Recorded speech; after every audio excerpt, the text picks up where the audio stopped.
ದೇವರ ಅತಿ ಪರಿಶುದ್ಧ ನಾಮಕ್ಕೆ ಸ್ತೋತ್ರವಾಗಲಿ. ಮತ್ತೊಂದು ದಿನವನ್ನು ಕಾಣುವಂತೆ ದೇವರು ನಮಗೆ ಸಹಾಯ ಮಾಡಿದ್ದಕ್ಕಾಗಿ ಸ್ತೋತ್ರ. ಆತನು ಮಾಡಿದ ಎಲ್ಲ ಉಪಕಾರಗಳಿಗಾಗಿ, ಎಲ್ಲ ಆಶೀರ್ವಾದಗಳಿಗಾಗಿ ದೇವರಿಗೆ ಸ್ತೋತ್ರವನ್ನು, ಮಹಿಮೆಯನ್ನು ಸಲ್ಲಿಸ್ತೇನೆ. ಇಂದಿನ ವೇದ ಅಧ್ಯಯನಕ್ಕಾಗಿ ಒಂದು ವಾಕ್ಯವನ್ನು ಓದಿಕೊಳ್ಳೋಣ. ಕೀರ್ತನೆ 42 ಅದರ 11ನೇ ವಾಕ್ಯ. ನನ್ನ ಮನವೇ, ನೀನು ಕುಗ್ಗಿ ಹೋಗಿರುವುದೇನು? ಹೀಗೆ ವ್ಯತ್ಯಪಡುವುದೇಕೆ? ದೇವರನ್ನು ನಿರೀಕ್ಷಿಸು, ಆತನೇ ನನಗೆ ರಕ್ಷಕನು, ದೇವರು ಆಗಿದ್ದಾನೆ. ನಾನು ಇನ್ನೂ ಆತನನ್ನು ಸ್ತುತಿಸುತ್ತಿರುವೆನು. ಕೋರಹ್ಯರ ಪದ್ಯವಾಗಿ ಈ ಕೀರ್ತನೆಯನ್ನು ನಾವು ನೋಡ್ತಾ ಇದ್ದೇವೆ. ಪ್ರತ್ಯೇಕವಾಗಿ ಇವರ ತಂದೆಯಾದ ಕೋರಹ, ದಾತಾನ್, ಅಭಿರಾಮರ ಜೊತೆಯಲ್ಲಿ ಸೇರಿಕೊಂಡು ಮೋಶೆಗೆ ವಿರುದ್ಧವಾಗಿ ಮಾತನಾಡಿ ಭೂಮಿ ಬಾಯಿದೆರೆದು ಅವರನ್ನು ನುಂಗಿಬಿಡ್ತದೆ. ಹಾಗೆ ದೇವರ ಕೋಪಕ್ಕೆ ಇವರ ತಂದೆ ಮತ್ತು ಅವನ ಸಂಗಡಿಗರು ಗುರಿಯಾಗ್ತಾರೆ. ಆದರೆ ಆ ಕಾಲದಲ್ಲಿ ಕೋರಹನ ಮಕ್ಕಳು ಸಾಯಲಿಲ್ಲ ಅಂತ ಬೈಬಲ್ ಹೇಳ್ತದೆ. ಒಂದು ವೇಳೆ ಅಪ್ಪ ಮೋಶೆಯನ್ನು ವಿರೋಧಿಸಿದಾಗ ಮಕ್ಕಳಿಗೆ ಅನಿಸಿರ್ಬೋದು, ನಾವು ಆ ರೀತಿ ವಿರೋಧ ಮಾಡಬಾರ್ದು, ಯಾಕೆಂದರೆ ದೇವರಿಂದ ನೇಮಿಸಲ್ಪಟ್ಟಂತಹ ವ್ಯಕ್ತಿಯಾದ ಮೋಶೆಯನ್ನು ನಾವು ವಿರೋಧಿಸಬಾರ್ದು ಎಂಬ ಒಂದು ಯೋಚನೆ ಅವರಲ್ಲಿ ಬಂದಿದ್ದರಿಂದ ಇರಬಹುದು. ಅವರು ಮೋಶೆಗೆ ಅನುಕೂಲವಾಗಿ ನಿಂತರು, ದೇವರು ಅವರನ್ನು ರಕ್ಷಿಸಿದರು. ನಂತರದ ದಿನಗಳಲ್ಲಿ ಕೋರಹ್ಯರು ಅಥವಾ ಕೋರಹನ ಮಕ್ಕಳು ದೇವರಲ್ಲಿ ಬಹಳ ಆಸಕ್ತಿಯುಳ್ಳವರಾಗಿ ಬೆಳೆದು ಬರ್ತಾರೆ. ಅನೇಕ ಕೀರ್ತನೆಗಳನ್ನು ಅವರು ಬರೀತಾರೆ. ಇದು 42ನೇ ಕೀರ್ತನೆ. ಇದು ಸಹ ಕೋರಹ್ಯರ ಒಂದು ಕೀರ್ತನೆಯಾಗಿ ನಾವು ನೋಡಬಹುದು.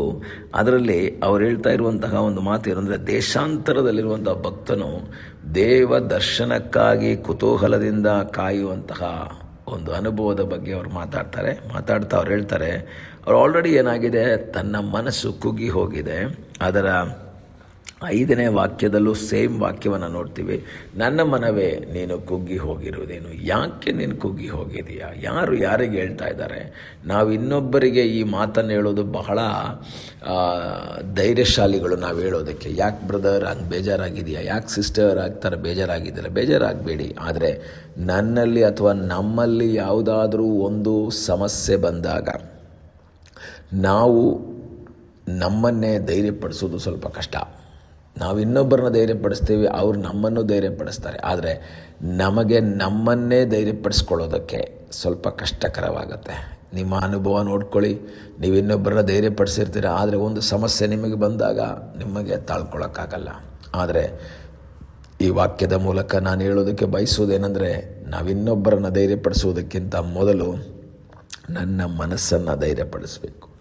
ನನ್ನ ಮನಸ್ಸಿಗೆ ನಾನು ಧೈರ್ಯ ಕೊಡಬೇಕು. ನಾನು ಕಷ್ಟದಲ್ಲಿರುವಾಗ, ವೇದನೆಯಲ್ಲಿರುವಾಗ ಹೇಳಬೇಕು ನನ್ನ ಮನಸ್ಸಿಗೆ, ಯಾಕೆ ನೀನು ಕುಗ್ಗಿ ಹೋಗಿದೆಯಾ? ನೀನು ಕುಗ್ಗಿ ಹೋಗಬೇಡ, ಧೈರ್ಯವಾಗಿರು.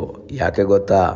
ನಿನಗೋಸ್ಕರ ಒಬ್ಬ ದೇವರಿದ್ದಾನೆ, ನಿನಗಾಗಿ ಅದ್ಭುತವನ್ನು ಮಾಡುವ ದೇವರಿದ್ದಾನೆ. ಇವತ್ತು ವೇದನೆಯಿಂದ, ನಿರಾಶೆಯಿಂದ ವಾಕ್ಯವನ್ನು ಕೇಳ್ತಾ ಇರುವಂತಹ ದೇವರ ಮಗುವೆ, ನಿನ್ನ ಜೀವಿತದಲ್ಲಿ ಅದ್ಭುತ ಮಾಡುವುದಕ್ಕೆ ಶಕ್ತನಾಗಿದ್ದಾನೆ.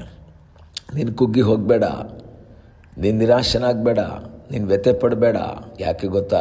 ನೀನು ಒಂಟಿಯಲ್ಲ, ನಿನಗೋಸ್ಕರ ಒಬ್ಬ ದೇವರಿದ್ದಾನೆ. ಆತನೇ ನಿನ್ನ ರಕ್ಷಕನಾಗಿದ್ದಾನೆ, ಆತನೇ ನಿನ್ನ ದೇವರಾಗಿದ್ದಾನೆ. ಆತನು ನಿನ್ನನ್ನು ರಕ್ಷಿಸುವಂತಹ ದೇವರಾಗಿದ್ದಾನೆ. ನೀನು ಆತನ ನಿರೀಕ್ಷಿಸು. ನೀನು ದೇವರನ್ನು ನಿರೀಕ್ಷಿಸುವುದಾದರೆ, ನೀನು ದೇವರನ್ನು ಎಕ್ಸ್ಪೆಕ್ಟ್ ಮಾಡೋದಾದರೆ, ನಿನ್ನ ಈ ಕುಗ್ಗಿದ ಸ್ಥಿತಿಯಲ್ಲಿ ಇಳಿದು ಬರುವಂತಹ ಒಬ್ಬ ದೇವರು, ಕುಗ್ಗಿದಂಥ ನಿನ್ನನ್ನು ಹಿಗ್ಗುವಂತೆ ಮಾಡುವ ಒಬ್ಬ ಸರ್ವಶಕ್ತನಾದ ಒಬ್ಬ ದೇವರಿದ್ದಾನೆ. ಆದರೆ ಕುಗ್ಗಿದಂಥ ಸಮಯದಲ್ಲಿ ನಿರಾಶೆಯಿಂದ ನೀನು ನಂಬಿಕೆಯನ್ನು ಕಳ್ಕೋಬೇಡ. ನಿರಾಶೆಯಿಂದ ಚಂಚಲ ಮನಸ್ಸುಳ್ಳವನಾಗಬೇಡ. ನಿರಾಶೆಯ ಮಧ್ಯದಲ್ಲೂ ನಿರೀಕ್ಷೆ ಉಳ್ಳವನಾಗಿ ಮಾರ್ಪಡುವುದಾದರೆ, ಅದರ ಮಧ್ಯದಲ್ಲಿಯೂ ಆತನ ಮುಖವನ್ನೇ ಗಮನಿಸುವುದಾದರೆ, ಆತನು ನಿನ್ನನ್ನು ಕುಗ್ಗಿದಂತಹ ಈ ಸ್ಥಿತಿಯಿಂದ ರಕ್ಷಿಸುವುದಕ್ಕೆ ಶಕ್ತನಾದ ಒಬ್ಬ ದೇವರಾಗಿದ್ದಾನೆ. ನಿನಗಾಗಿ ಸಹಾಯ ಮಾಡುವುದಕ್ಕೆ ಶಕ್ತನಾದ ಒಬ್ಬ ದೇವರಾಗಿದ್ದಾನೆ. ಆತನಲ್ಲಿ ನೀನು ಆಶ್ರಯಿಸುವುದಾದರೆ ಆತನು ನಿನಗಾಗಿ ಅದ್ಭುತವನ್ನು ಮಾಡ್ತಾನೆ. ಆತನು ನಿನ್ನ ಜೀವಿತದ ಎಲ್ಲ ಸನ್ನಿವೇಶಗಳನ್ನು ಬದಲಾಯಿಸುವಂತಹ ಒಬ್ಬ ದೇವರಾಗಿದ್ದಾನೆ. ಅದ್ಭುತ ಸ್ವರೂಪನಾದ ಒಬ್ಬ ದೇವರಾಗಿ ನಿನಗೋಸ್ಕರ ಜೀವಿಸ್ತಾ ಇರೋದಾದರೆ ಈ ದಿವಸ ಆತನಿಗೆ ಹೇಳು, ಆತನು ನಿನ್ನನ್ನು ಬಿಡುಗಡೆ ಮಾಡೋದಕ್ಕೆ ಶಕ್ತನಾಗಿದ್ದಾನೆ. ಕೋರಹ್ಯರು ತಮ್ಮ ಮನಸ್ಸಿಗೆ ತಾವೇ ಹೇಳ್ತಾ ಇದ್ದಾರೆ, ನನ್ನ ಮನವೇ, ನೀನು ಯಾಕೆ ನಿರಾಶನಾಗಿದ್ದೀಯಾ? ನಿರಾಶನಾಗಬೇಡ, ಕುಗ್ಗಿ ಹೋಗಬೇಡ, ನೀನು ಧೈರ್ಯಶಾಲಿಯಾಗಿರು. ರಕ್ತ ಕುಸುಮ ರೋಗಿ ಅವಳು ನಿರಾಶಲಾಗಿ ಕೂತಿರುವಾಗ ತನ್ನ ಮನಸ್ಸಿಗೆ ತಾನೇ ಹೇಳ್ತಾ ಇದ್ದಾಳೆ, ಇಲ್ಲ, ನಾನು ಯೇಸುವಿನ ಉಡುಪನ್ನು ಮುಟ್ಟಿದ್ರೆ, ಆ ಗೊಂಡೆಯನ್ನು ಮುಟ್ಟಿದ್ರೆ ನನಗೆ ಸ್ವಸ್ಥವಾಗುತ್ತೆ ಎಂಬ ಒಂದು ನಂಬಿಕೆ ಅವಳಲ್ಲಿ ಬಂದ ಹಾಗೆ ಈ ದಿವಸ ನೀನು ಆತನಲ್ಲಿ ನಂಬಿಕೆ ಇಡುವುದಾದರೆ, ಆತನ ಮುಖವನ್ನು ನೋಡುವುದಾದರೆ, ನೀನು ಕುಗ್ಗಿದಂಥ ಸ್ಥಿತಿಯಿಂದ ಎದ್ದು ಕರ್ತನ ಬಳಿಗೆ ಬರುವುದಾದರೆ, ಕರ್ತನನ್ನು ನಿರೀಕ್ಷಿಸುವುದಾದರೆ, ನಿನ್ನ ಕುಗ್ಗಿದ ಸ್ಥಿತಿಯನ್ನು ಮಾರ್ಪಡಿಸಿ ಹಿಗ್ಗುವಂತೆ ಮಾಡುವ ಸರ್ವಶಕ್ತನಾದ ಒಬ್ಬ ದೇವರಿದ್ದಾನೆ. ಆತನಲ್ಲಿ ನೀನು ಆಶ್ರಯಿಸು. ಆದ್ದರಿಂದ ಕುಗ್ಗಿ ಹೋಗಬೇಡ.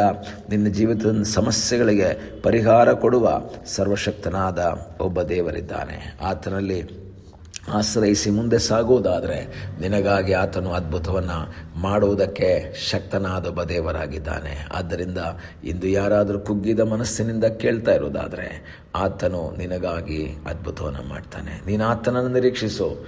ಆತನು ರಕ್ಷಕನಾಗಿ ನಿನಗಾಗಿ ಇಳಿದು ಬರ್ತಾನೆ. ಕಣ್ಣುಗಳನ್ನ ಮುಚ್ಚೋಣ, ಪ್ರಾರ್ಥನೆ ಮಾಡೋಣ. ನಮ್ಮನ್ನು ಬಹಳವಾಗಿ ಪ್ರೀತಿ ಮಾಡುವ ಪರಲೋಕದ ತಂದೆಯಾದ ದೇವರೇ, ಈ ಸಮಯಕ್ಕಾಗಿ ಸ್ತೋತ್ರ. ಈ ಸಮಯದಲ್ಲಿ ಮತ್ತೊಂದು ಆವೃತ್ತಿ ನಿನ್ನ ಸಂಧಾನಕ್ಕೆ ನಾವು ಬಂದಿದ್ದೇವೆ.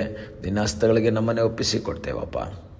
ನಿನ್ನ ಕೃಪೆಯಲ್ಲಿ ನಮ್ಮನ್ನು ಮರೆಮಾಡು. ಕುಗ್ಗಿದಂಥ ಸ್ಥಿತಿಯಲ್ಲಿ ನಿರೀಕ್ಷೆಯನ್ನು ಕಳೆದುಕೊಳ್ಳದೆ ನಿರೀಕ್ಷೆಯಿಂದ ನಿನ್ನನ್ನು ಕಾಯುವಂತೆ ಸಹಾಯ ಮಾಡು. ಪ್ರಾರ್ಥನೆಯನ್ನು ಕೇಳಿದ್ದಕ್ಕಾಗಿ ಸ್ತೋತ್ರ. ಯೇಸುವಿನ ನಾಮದಲ್ಲಿ ತಂದೆಯೇ, ಆಮೇನ್. God bless you.